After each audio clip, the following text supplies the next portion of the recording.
சப்கோ நமஸ்கார். நம்ம எல்லாருக்கும் வாழ்க்கையில ஏதாவது ஒரு முக்கியமான விஷயம் ஞாபகம் இல்லாம மறந்து போச்சுன்னா, எவ்வளவு பெரிய ப்ராப்ளம் வரும் தெரியுமா? பாருங்க, எக்ஸாம் டைம்ல நேம் மறந்து போகுது, ஆன்சர் மறந்து போகுது, கான்ஃபிடன்ஸ் கூட குறையுது. ஆனா ஒரு சீக்ரெட் இருக்குங்க.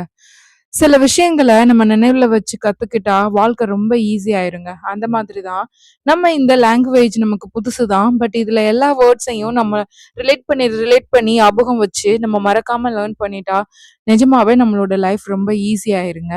இன்னைக்கு அந்த மாதிரி நம்ம பார்க்கக்கூடிய ஒரு அழகான பியூட்டிஃபுல்லான வேர்ட் என்னன்னு பார்த்தா யாபகம் வை. இதை எப்படி நம்ம ஹிந்தியில சொல்றதுந்தாங்க. அததான் யாத் கர்னா. பாருங்க, யாபகம் யாத் ரெண்டையுமே ரிலேட் பண்ணி பாருங்க.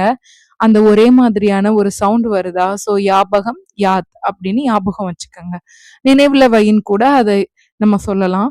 பட் யாபகம் யாத் அது ரொம்ப ஈஸியா இருக்குன்னு நினைக்கிறேன். நம்ம தமிழ்ல யாபகம் சொல்றோம், ஹிந்தியில யாத்துன்னு சொல்றோம்.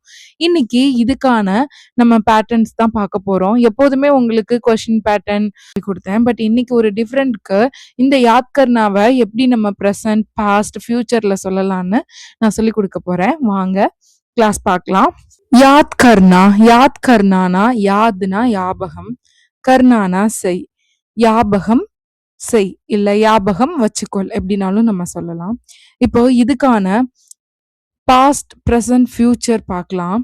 இப்போ பிரசன்ட்ல நம்ம எப்படி சொல்லணும்னா யாத் கர்த்தா, யாத் கர்த்தி. அதே பாஸ்ட்ல யாத் கியா, யாத் கி தி. ஃபியூச்சர்ல யாத் கருங்கா, யாத் கருங்கி. இதை மைண்ட்ல வச்சுக்கங்க. ரொம்ப கன்ஃபியூஸ் பண்ணிக்காதீங்க. உங்களுக்கு லேர்ன் பண்ண இதெல்லாம் என்னங்கிறது அண்டர்ஸ்டாண்ட் ஆகும். இப்போ ஜஸ்ட் தெரிஞ்சுக்கங்க. பிகினரா இருக்க உங்களுக்கு இதை பார்த்து என்னன்னு சடனா நீங்க வந்துட்டு ஹிந்தி புரியல அப்படின்னு நினைக்காதீங்க. போக போக புரியும். இப்போ நம்ம ப்ரெசன்ட் டென்ஸ்க்கான பேட்டர்ன் பார்க்கலாம். சப்ஜெக்ட், ஆப்ஜெக்ட், யாத் கர்த்தா, யாத் கர்த்தி, ஹெல்பிங் வர்பு. இப்போ பாருங்க, இப்போ வாங்க சென்டென்ஸ் பார்த்தோம்னா இன்னும் நல்லாவே நமக்கு புரியும். மே ஹிந்தி யாத் கர்த்தா ஹூம். இந்த கர்த்தா அப்படிங்கிறத பார்த்ததுமே உங்களுக்கு தெரிஞ்சிருக்கும். இது ஒரு ஆண் தான் பேசிட்டு இருக்காங்க. அதே ஒரு பொண் சொன்னா எப்படி சொல்லுவாங்க? மே ஹிந்தி யாத் கர்த்தி ஹூம். மே ஹிந்தி யாத் கர்த்தி ஹூம். ஓ போம் யாத் கர்த்தி ஹே. ஓனா யாரு? அவன் சொல்லலாம், அவள்னு சொல்லலாம். பட் இந்த இடத்துல அது யாரு? இதை எப்படி நம்ம ஐடென்டிஃபை பண்றது? உங்களுக்கு ஸ்டார்டிங்ல இருந்தே நான் ஜெண்டர்னு சொல்லி கொடுத்து கூட்டிட்டு வந்தேன். எதுக்காகனா இந்த மாதிரி நம்ம ஐடென்டிஃபை பண்றதுக்கு தான்.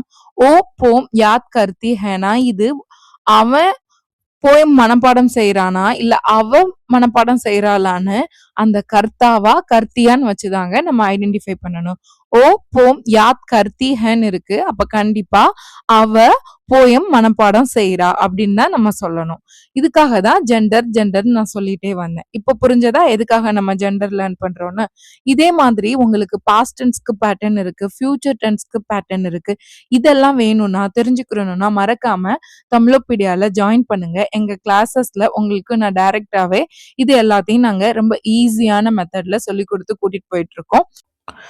சுத்தமா ஞாபகம் இல்ல, இதை எப்படி சொல்லலாம்னு மறக்காம கமெண்ட் செக்ஷன்ல கமெண்ட் பண்ணுங்க. சுத்தமா அப்படிங்கிறதுக்கு பில்குல் அப்படின்னு சொல்லுவோம், இல்லங்கிறதுக்கு நஹின்னு சொல்லுவோம். ஞாபகம்ங்கிறதுக்கு இப்பதான் உங்களுக்கு நான் சொல்லி கொடுத்தேன். இப்போ இந்த சென்டென்ஸை கண்டிப்பா உங்களால ஹிந்தியில சொல்ல முடியும். ட்ரை பண்ணுங்க. நீங்க ட்ரை பண்ணும் போது தாங்க எனக்கு ஹாப்பி. ஒரு டீச்சருக்கு எப்ப சந்தோஷம்? ஸ்டூடெண்ட் கிட்ட இருந்து ரிப்ளை வரும்போது தான். ஸோ இந்த வீடியோ பிடிச்சிருந்தா மறக்காம லைக் பண்ணுங்க, கமெண்ட் பண்ணுங்க, சேனலை சப்ஸ்கிரைப் பண்ணுங்க. தன்யவாத்.